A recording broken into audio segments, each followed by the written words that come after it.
There are moments in life that split everything cleanly into two halves, the time before, and the time after.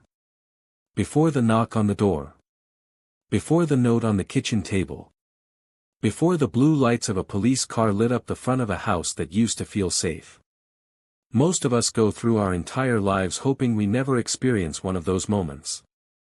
We tell ourselves that the worst things happen to other people, to strangers, to families we read about in news articles and shake our heads over before turning the page. But the truth is that for so many people, the most frightening, most heartbreaking, most completely life-altering experiences don't come from strangers at all. They come from the people sitting at the same dinner table. Sleeping down the hall.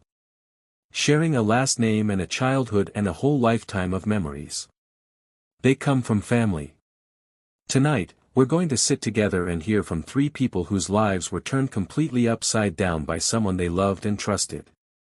A young woman who discovered that the boy she lived with, the one she tried to welcome into her home with patience and goodwill, was far more dangerous than anyone had ever imagined.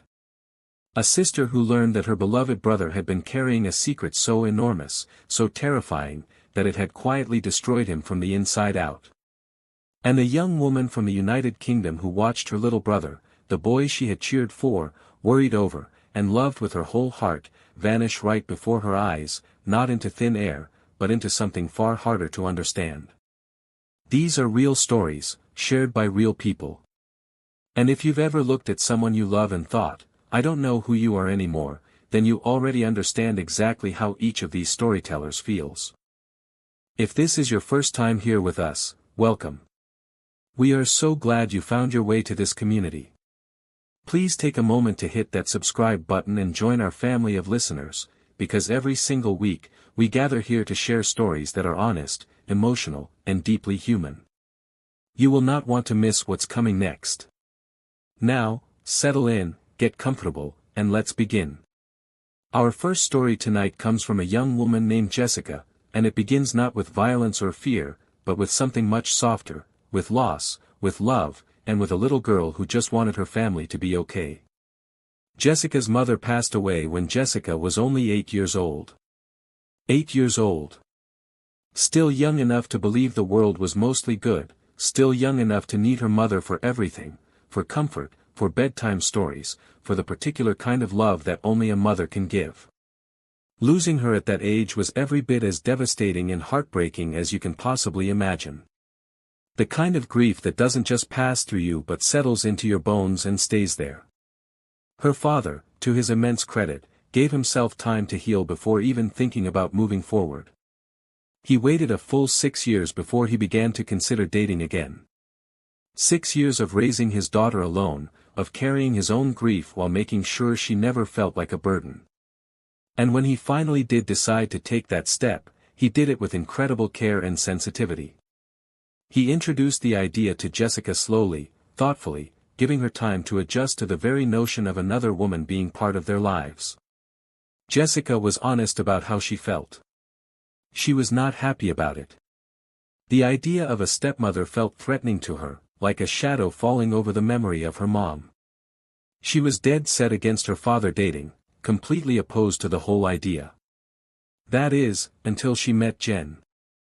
Jen turned out to be something genuinely wonderful. She had a warmth and a wisdom about her that set her apart from the very beginning. And the thing that impressed Jessica most wasn't Jen's personality or her kindness in a general sense, it was the fact that Jen understood, without ever being told explicitly, that the most important part of her relationship with Jessica's dad was not the romance between them. It was Jessica herself. Jen worked hard, genuinely and consistently hard, to win Jessica's trust. Not by pretending to be something she wasn't, and not by trying to step into a role that wasn't hers to fill. She made it abundantly clear, right from the start, that she had no intention of trying to replace Jessica's mother. Because no one could ever truly do that. No one could fill that particular space in Jessica's heart. What Jen could offer instead was patience, compassion, and honest friendship. And she offered all three freely. It was actually Jen's idea that she and Jessica's dad hold off on moving in together for at least a couple of years. She understood how much that distance mattered to Jessica, how much less anxious it made her to know that things were moving slowly. That she wasn't being rushed into a new family arrangement before she was ready. But there was another reason for taking it slow as well. Jen had a child of her own. A boy named Braden, 13 years old. And Jen was protective of Braden too, careful about how any major changes might affect him. Jessica was 15 when Jen and Braden finally moved in. She had met Braden once or twice before then, and her first impressions of him were fairly neutral. He seemed shy and quiet, a bit withdrawn, but not unkind. Jessica genuinely felt for him. She knew that Jen had waited until just a couple of months before the move to even tell Braden that she had been dating. She had been afraid of how he might react, afraid of how much it might upset him. And so when Braden first walked into Jessica's home and met her and her father, Jessica could imagine the storm of anxiety and helplessness that must have been going on inside him. She gave him the benefit of the doubt. She expected that he would warm up in time, come out of his shell, and that together they could build something that resembled a family. That, unfortunately, was not what happened. Braden never did warm up. He never opened up, never seemed to settle or find his footing in their home. And as the months went by, the personality that began to emerge from behind that wall of silence was not the one Jessica had been hoping for. She had made the understandable mistake of assuming that, because he was Jen's son, he would eventually reveal a personality something like Jen's, warm, thoughtful, considerate. But when Braden finally stopped being so quiet, what came out was something else entirely. He turned out to be one of the most obnoxious, difficult, and frankly exhausting people Jessica had ever shared a living space with. He had absolutely no concern for anyone else in the house when it came to noise. He would be loud late into the night without a second thought. His personal hygiene was, to put it charitably, poor.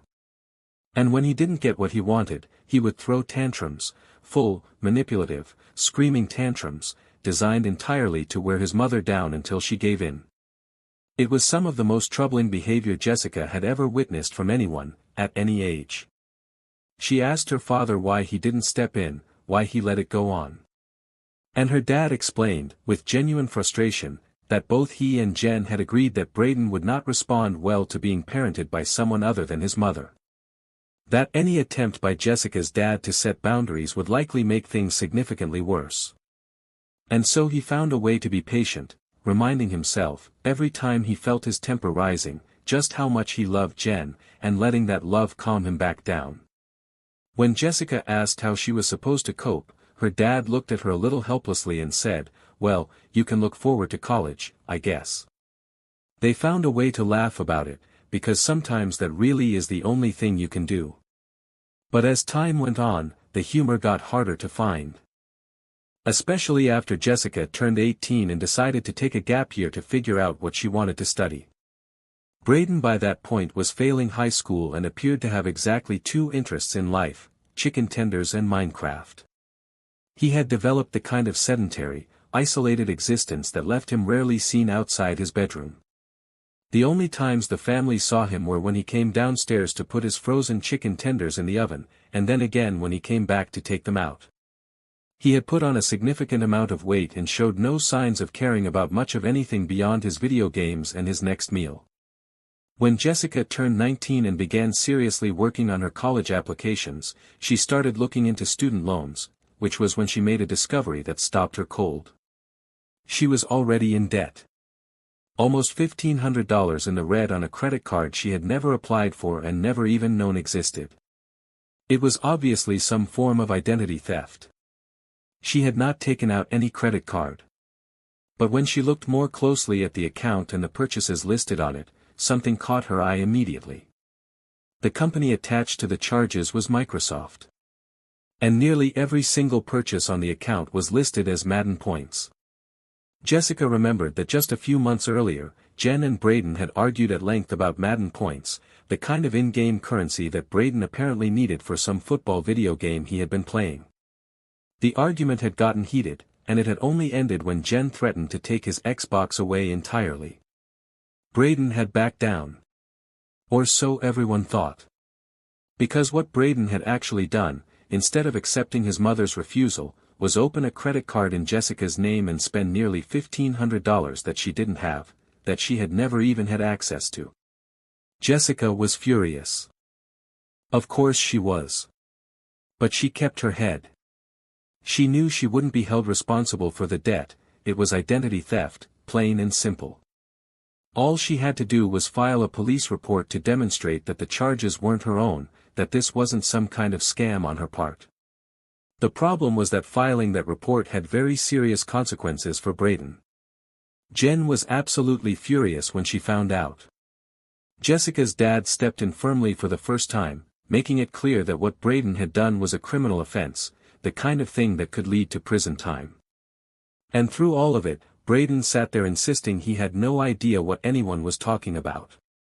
He maintained his innocence right up until the moment a police officer sat down with him, at which point he broke completely, confessing in tears to everything. Jessica chose not to press charges. She was within her rights to do so, but she made the decision to let it go.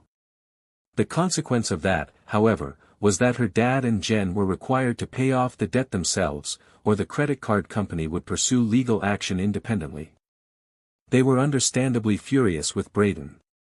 But their anger intensified when Braden, rather than offering a genuine apology, essentially argued that Jessica had wronged him by nearly getting him arrested, over something that, in his words, wasn't even that big of a deal.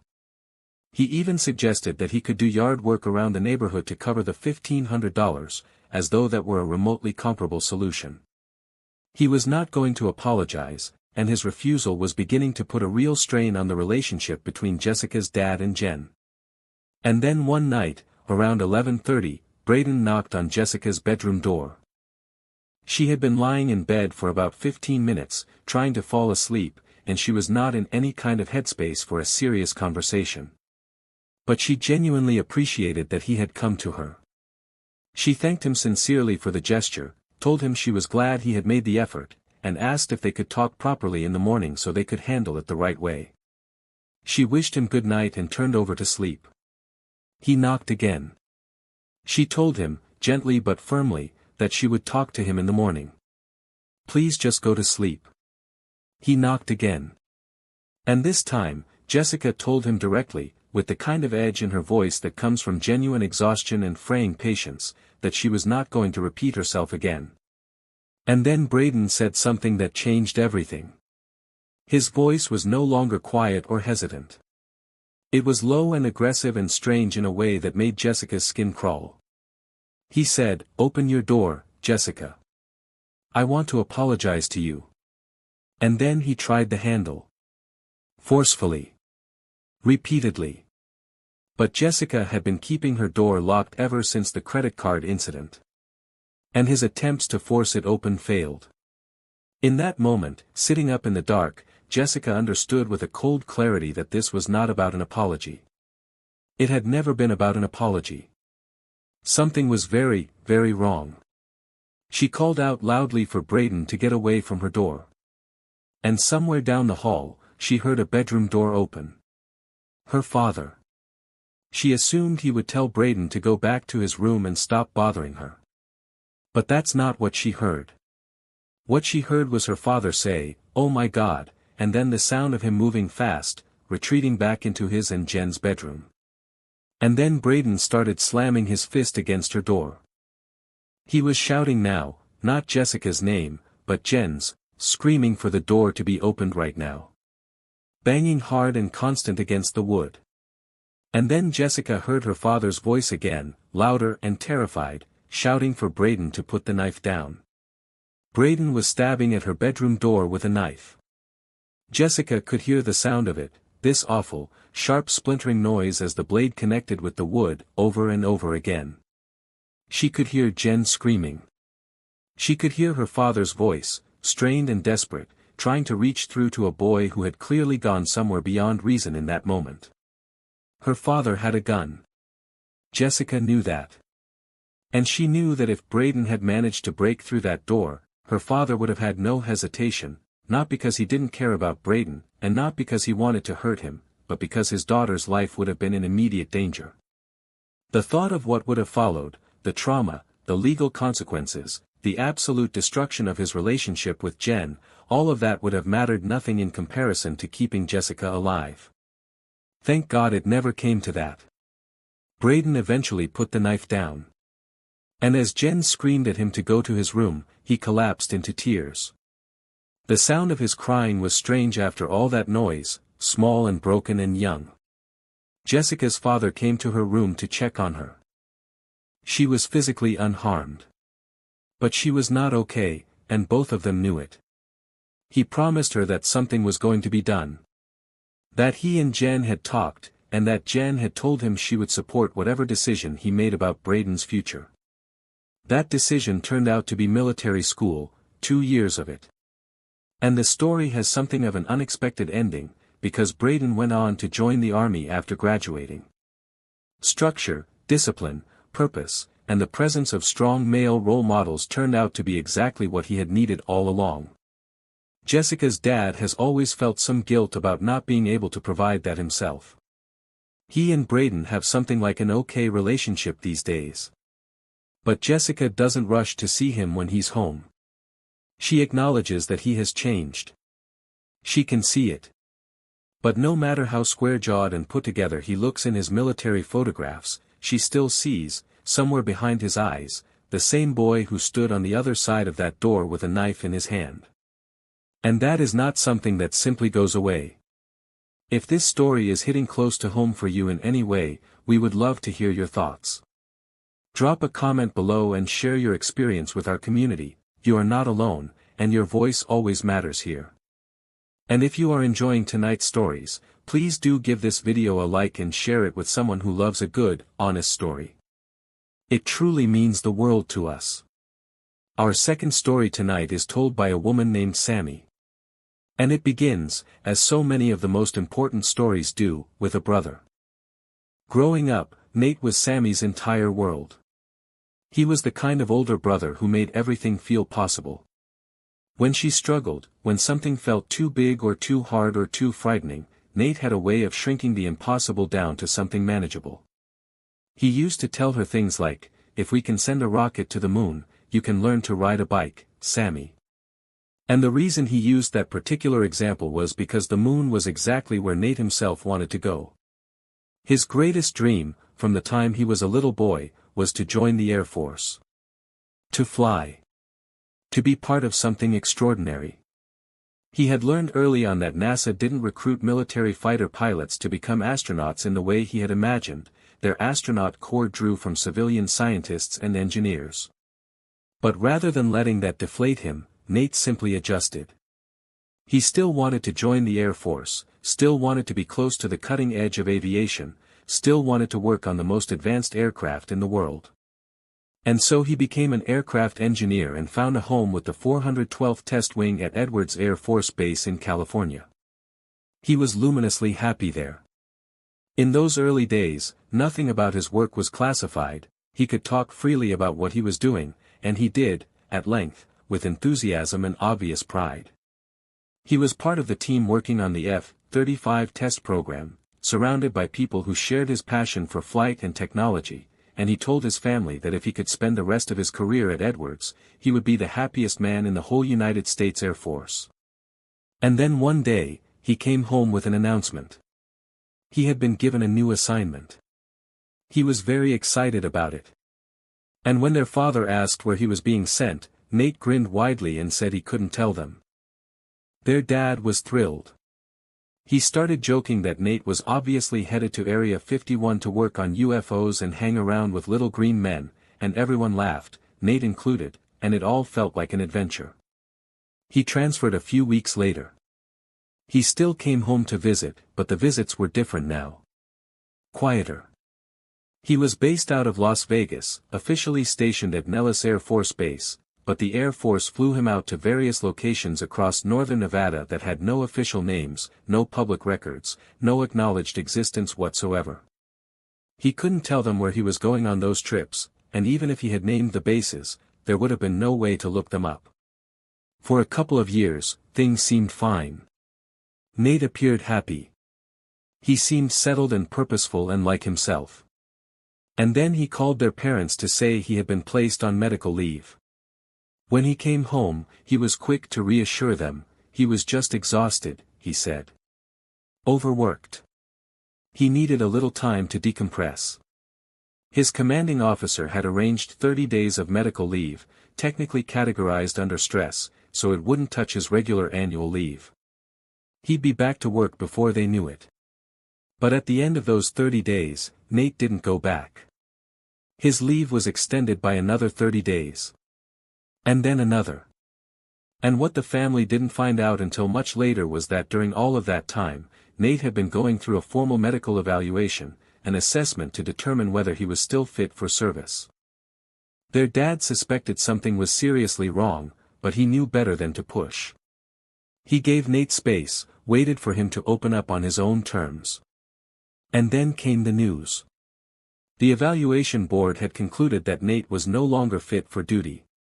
He was discharged, effective immediately. Nate had probably known it was coming. But knowing something and experiencing it are two very different things. When the official word arrived, it hit him hard. Their dad drove out to Nevada to help him move out of his Air Force housing and bring him home. He called the family from the road, saying that Nate was putting on a brave face but that underneath the surface, he was in rough shape. All Nate would say was, "I can't do it anymore, Dad." And the Air Force agrees. When Sammy saw her brother for the first time in nearly 9 months, she felt the air go out of her. He looked terrible. There was no other word for it. He had lost a significant amount of weight. She described him as looking like Billy Bob Thornton, and the easy, confident, outgoing person she had always known had been replaced by someone twitchy and hollow-eyed and deeply, visibly haunted. He was still Nate in glimpses, they could still talk football, still laugh at old memories. But in the silences, in the unguarded moments when he didn't realize he was being watched, there was something on his face that made Sammy's heart ache. A weight. A terrible, bone-deep heaviness that she had never seen in him before. He kept saying he wouldn't be there long, that he had an apartment already lined up in Eugene. But weeks stretched into nearly 2 months, and Nate remained in his childhood bedroom, going nowhere, doing very little, and growing increasingly tense. He and their father began to clash.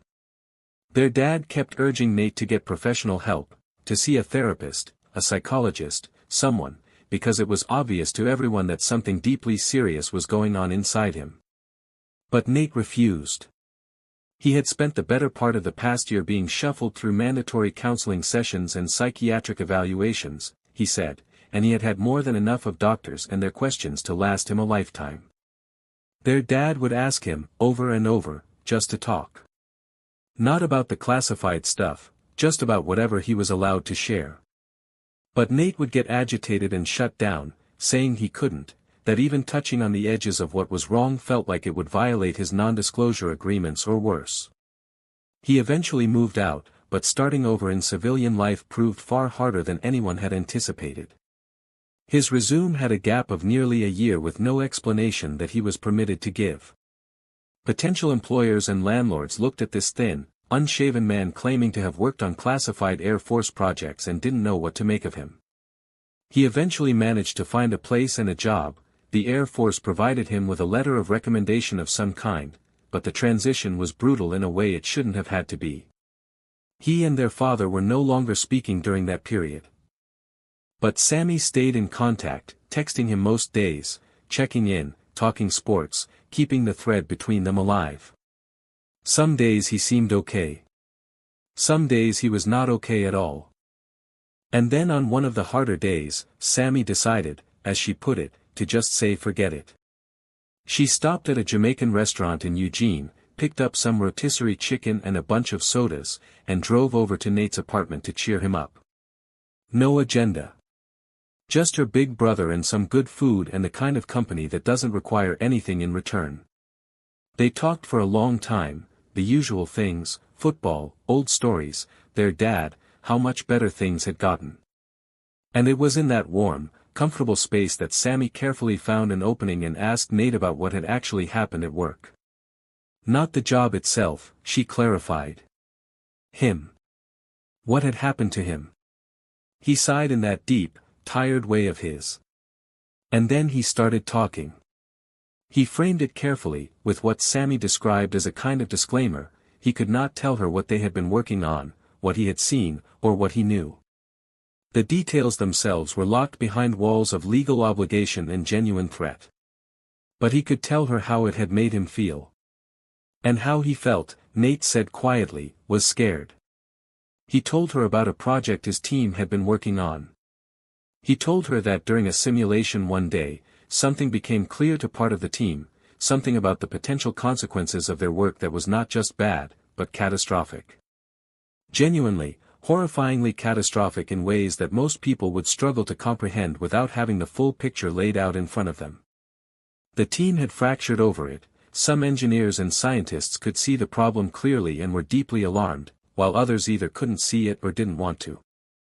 The two groups had gone to war with each other, filing formal objections, arguing their cases before review boards, putting everything on the line professionally to make their voices heard. And for a moment, it had seemed like the right side might actually win. The review seemed to be going their way. It looked like the project might be redirected or shut down entirely before it could do the terrible thing they feared it might do. And then the review board made its announcement: continue the project exactly as planned, without deviation. Nate and the engineers who had fought hardest against it were stunned. And then they were furious. And then, when they pushed back against the decision through every channel available to them, the Air Force made it very plain that continued resistance would be treated as insubordination, with threats of formal charges and potential prison time for anyone who wouldn't fall into line. So they fell into line. They had no choice. But the toll of it was devastating. One by one, the engineers and scientists who had protested most loudly began disappearing from the project on extended medical leave, the Air Force's way, Nate came to understand, of quietly removing the people who knew too much and cared too much without generating the kind of drama that formal dismissals might cause. Nate had watched it happen to his colleagues before it happened to him. They were strung along with vague reassurances and false timelines, told they would be back to work soon, until eventually the word came that they would not be coming back at all. He had received a generous payout when he left. A golden goodbye, the kind designed to soften the blow and, Sammy suspected, to buy a certain kind of silence. Nate had tried to believe, for a while, that the people still inside the project would eventually come to their senses. That the right decision would ultimately be made. But then he had heard from an old friend, someone still connected to that world, that the project was continuing, and not just continuing but accelerating. And that knowledge had nearly broken him entirely. He told Sammy that if he ever told anyone what he feared was coming, truly explained it in plain terms, the reaction would be unmanageable. Panic. Riots. The collapse of ordinary social order, all of it happening before whatever it was that frightened him had even arrived. He told her that it didn't matter where you were when it happened. Underground. In space. In the most fortified bunker on the planet. Everyone was going to be affected. Everyone was going to suffer. In ways, he said, that people could barely begin to imagine. Sammy told him, shaken to her core, that she desperately hoped he wasn't serious. She said it gently, carefully, but the words came out anyway. Please, she said, don't tell me you're making this up. And Nate stood up so fast he knocked over his soda. He was right in her face, voice shaking, asking her if it looked like he was making anything up. And she realized in that moment that he wasn't. She had known her brother her entire life. She knew when he was lying, and this was not that. Whatever he was carrying, it was real to him, genuinely, completely, terrifyingly real. He also told her that if she breathed a single word of what he had said to anyone in their family, he would never speak to her again. She promised him she would keep it to herself. And she meant it. Over the following weeks, something shifted. Almost imperceptibly at first, and then more and more noticeably, Nate began to improve. He patched things up with their father. He started coming over for Sunday dinners and football games. He was eating again, going to the gym, getting his footing back. He even got fast-tracked for a promotion at the warehouse job he had taken. He was still in touch with some of his old colleagues from the project, the ones who had also been discharged, but he seemed to have found a way to set the fear aside and simply live. It felt, after all the darkness, like something close to a miracle. And then he stopped answering his phone. Their parents, worried, asked Sammy to drive over and check on him. She wasn't particularly alarmed at first. Nate had been doing so well, and the last time they had spoken he had even mentioned a woman he was seeing. But when she arrived at his apartment and got no answer, and found the door locked, the fear came quickly. Her mind went to the worst place immediately, as it does when you love someone who has been through what Nate had been through. She made herself breathe. Checked the air as she let herself in, no smell that would indicate something terrible. And then she walked into the kitchen and saw the note on the table. The first line said something like, "Whoever finds this, please know, I didn't do that. And as far as I know, I'll still be alive when you read this." She stood there with her hands on her knees, flooded with relief. Before she could bring herself to read the rest. In the note, Nate explained that he had not actually been getting better. He had been getting better at hiding it, at functioning despite the weight of everything he knew. But he had found what he believed might be a way to actually do something. To stop what he had been so terrified of for so long. He was driving to Washington in a rental car, not his own vehicle, which could be tracked, to meet with someone he trusted from the old days. He couldn't take his phone for the same reason. He apologized for the worry he was causing. He said he would come back. He wanted them to know that. There were instructions at the bottom of the note for different people who might find it. The message to the family was clear: go about your normal lives, tell no one what he was doing, and trust that he was coming home. Sammy told her parents that Nate had gone on a kind of adventure vacation in the wilderness and had turned his phone off for some time away from distraction. And because he had seemed so like his old self in recent months, they accepted this without real worry. Until the Oregon State Police knocked on the door. Nate had been in a car accident while driving north toward Washington in the middle of the night. A drunk driver had crossed the grass median and hit him head-on at high speed. The paramedics and firefighters who responded to the scene believed Nate had likely died on impact. He had not suffered long. The other driver had been killed as well, his car had caught fire and burned. And while that was a tragedy of its own, Sammy found herself thinking, in an almost dissociated way, that what had happened to Nate had at least been merciful in comparison. The funeral was one of the hardest days of the family's life. Their mother had spent the better part of a year believing she was getting her son back, only to lose him in an instant, in the dark, on a highway, without ever getting the chance to say goodbye. She barely left her bed for 3 days. Their father handled his grief differently, with questions, with a need to understand. He was on the phone with the Air Force almost immediately, trying to piece together whatever he could about Nate's final years of service. The Air Force sent someone to the house. The representative was polite and thorough and careful.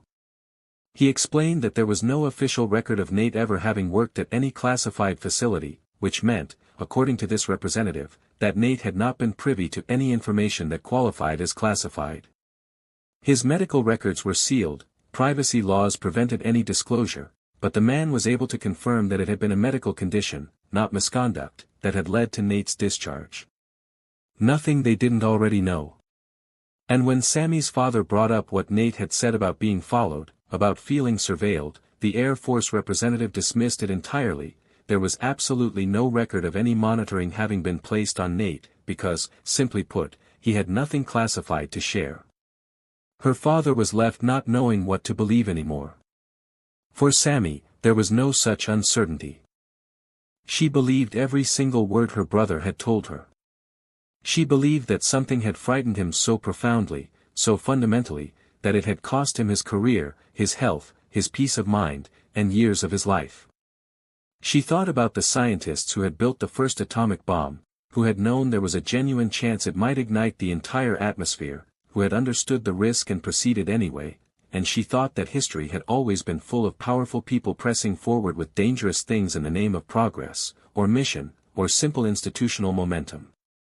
She tried not to think too hard about whether Nate's accident was truly an accident. She had not gotten very far down that road of thinking before she made herself stop. Because like Nate had told her, if it was coming, there was nothing any of them could do about it anyway. Please take a moment right now to like this video if these stories are moving you. And share it with a friend who loves to listen, because these stories deserve to be heard, and the people who share them deserve to be remembered. Your support truly keeps this community alive. Our final story tonight comes from someone who calls herself Abby. She is from the United Kingdom, and the brother she is writing about is named Theo. Theo was always, as Abby describes him, a bit of a moody one. From a young age he was drawn to edgy, intense material, dark films, gritty stories, anything with weight and consequence. His favorite film as a small boy was one about gang life in London. He got in trouble as a teenager for skipping school to watch a violent Japanese film at home, which resulted in his mother walking in on the whole thing and having something of a double panic. Not only was her son skipping school, but he was doing so to watch scenes involving schoolgirls and machine guns. Their father, characteristically, shrugged and said boys will be boys. By the time Theo reached what would be the equivalent of 8th or 9th grade in the United States, the year of his GCSE exams in Britain, he seemed to settle down somewhat. He had a genuine love of history, which was far and away his strongest subject, and he had a real flair for the theatrical world of Shakespeare in his English classes.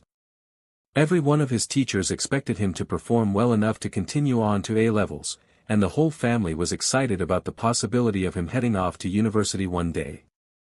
And then, right at the moment when it mattered most, Theo simply refused to try.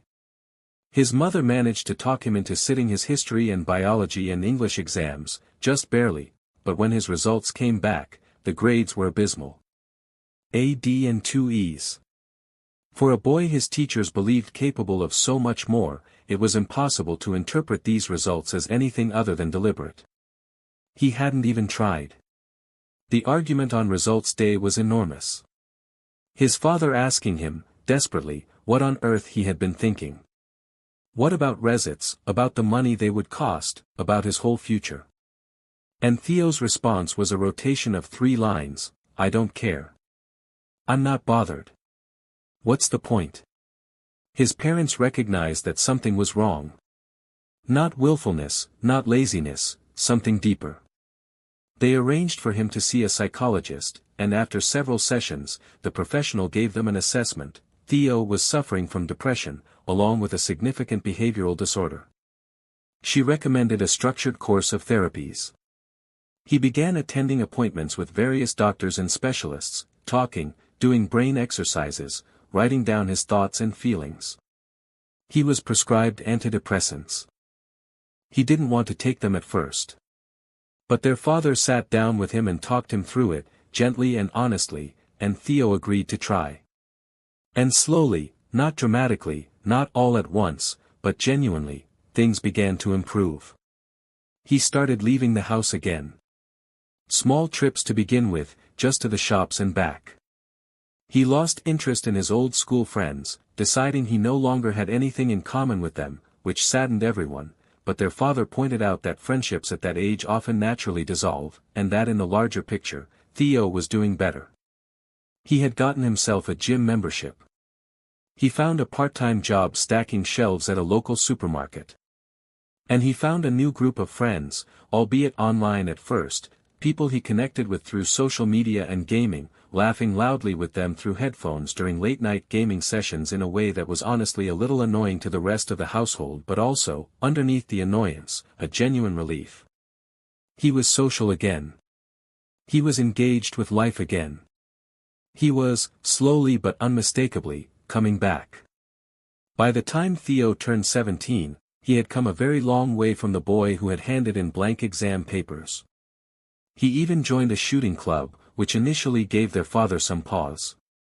But he drove Theo over one day, spoke at length with the man who ran it, a former army man, compact and serious, who made it absolutely clear that discipline, safety, and respect were his non-negotiable priorities, and came home completely reassured. When the club owner told their father that Theo was quiet, responsible, and took safety more seriously than anyone else in the group, their father was genuinely proud. It felt, to everyone in the family, like the end of a long and difficult chapter. And then came the dinner. Theo had been to shooting club that evening, which usually left him in a decent mood. But that night he seemed subdued, withdrawn in a way that felt different from his old depression, not sad, exactly, but simmering with something. When their father asked what was on his mind, Theo said he was getting sick of his job. When their father offered to help him get some hours at his own workplace, Theo said, with a dismissive coldness that cut the room in half, that only idiots work jobs like that for no money. The sound of their father putting his cutlery down was very loud. What followed was a long, escalating argument about wages and worth, with Theo saying things that were ugly and contemptuous about people who worked ordinary jobs for ordinary pay. Abi doesn't remember all of it word for word, just the general shape of it, the rising voices, the things being said that couldn't be unsaid. And then, when their father asked Theo what exactly he planned to do with his life, Theo said something that made their father lose control entirely. Theo didn't move out when their father told him to.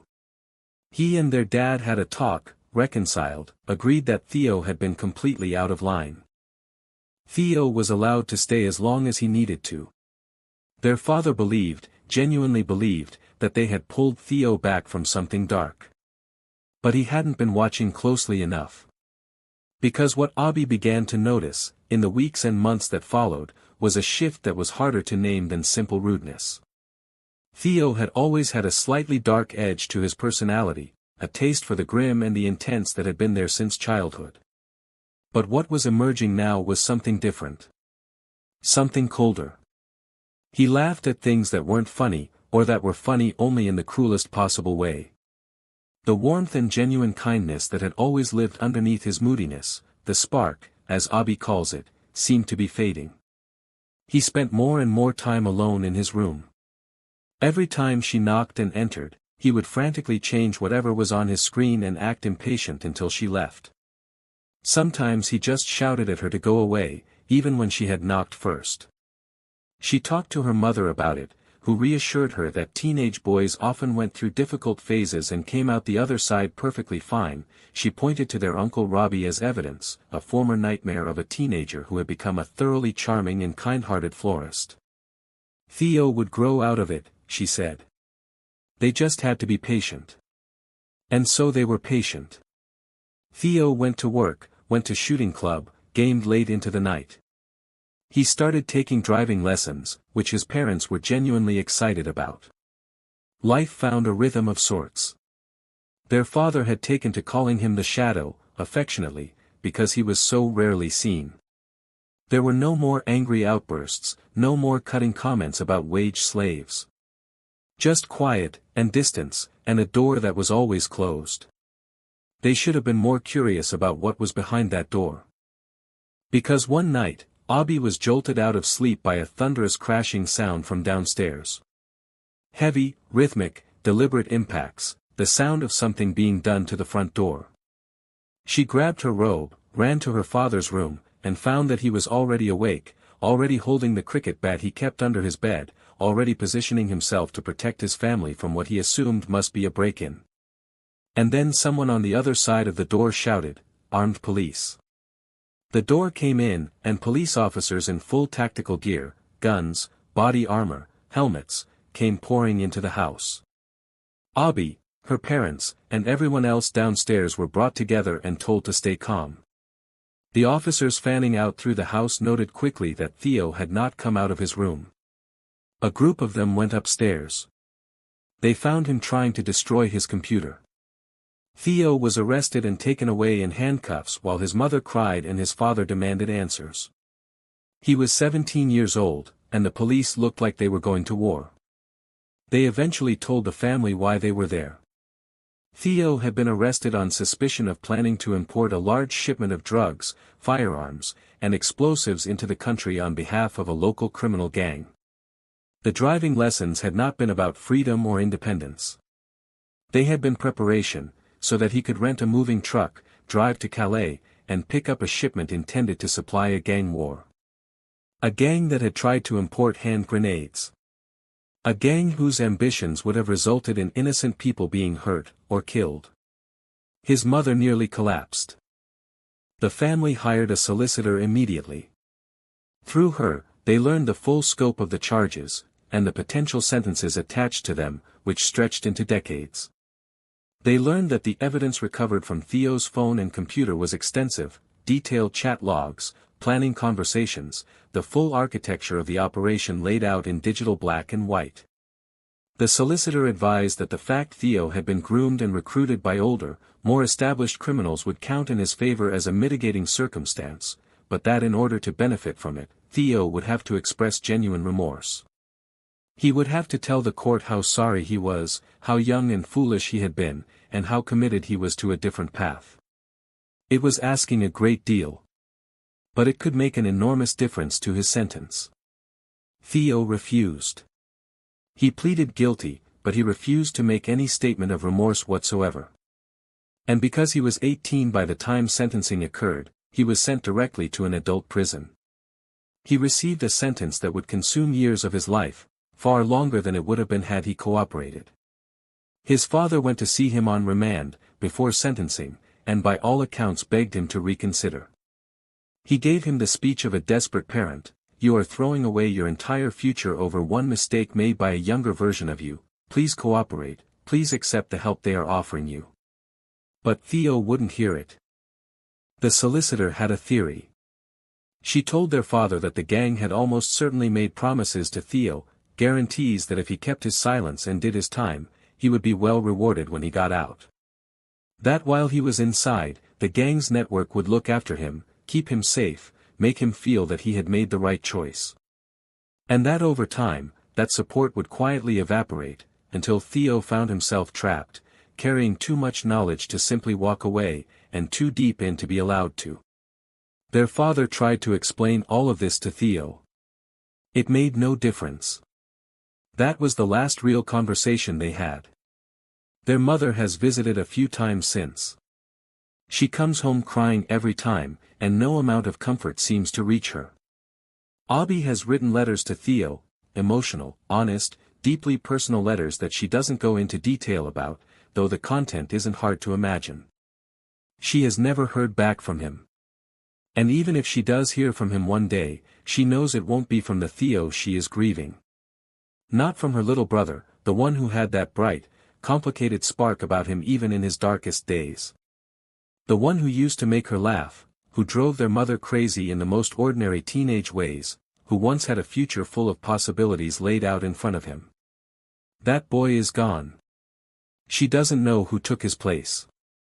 And that, as she says in the most heartbreaking way, is what makes it feel exactly like a disappearance. Friends, thank you so much for spending this time with us tonight. These stories are not easy to carry, and the people who shared them were incredibly brave to do so. If tonight's stories stayed with you, please leave a comment below. We always love reading your thoughts, and this community grows richer every time one of you speaks up. Don't forget to hit the notification bell so you never miss a new video, and if you haven't subscribed yet, please do. We have so many more stories to share with you, and we would love to have you here for all of them. What do you think will happen to the families in tonight's stories as time goes on? Share your thoughts in the comments, we read every single one. Until next time, take good care of yourselves. And remember, the people who love you are worth holding close tonight.